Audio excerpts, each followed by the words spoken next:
Metro রেলের মিরপুর ১০ ও Kazipara station যারা ভাঙচুর করেছে তাদের বিরুদ্ধে ব্যবস্থা নেওয়া হবে বলে জানিয়েছেন সড়ক পরিবহন মন্ত্রণালয়ের উপদেষ্টা মোহাম্মদ ফাউজুল কবির খান। আমি তো মশলা বদলে ফেলেছি, এবার আপনিও বদলে ফেলুন। একবার প্রাণ গুঁড়া মশলা ব্যবহার করেই দেখুন। সকালে আগারগাঁও স্টেশন পরিদর্শন শেষে একথা জানান তিনি। পরে উপদেষ্টা মোহাম্মদ ফাউজুল কবির খান বলেন, ১ বছরের কম সময়ের মধ্যে মিরপুর ১০ ও কাজীপাড়া স্টেশন চালু করা হবে। মেট্রো রেলটা আজকে চালু হলো, কিন্তু ১৭ তারিখে চালু করার ওনারা উদ্যোগ নিয়েছিলেন, কিন্তু মেট্রো রেলের কিছু দাবি দেওয়ার কারণে এইটা তখন তারা চালু করতে দেন নাই।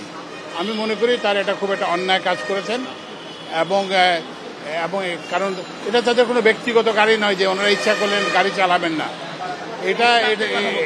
জি, তো এইটা একটা সামাজিক সম্পদ, এবং এটা যে এতদিন যে লাগলো এটা কাজটা মোটেই তারা ভালো করেন নাই।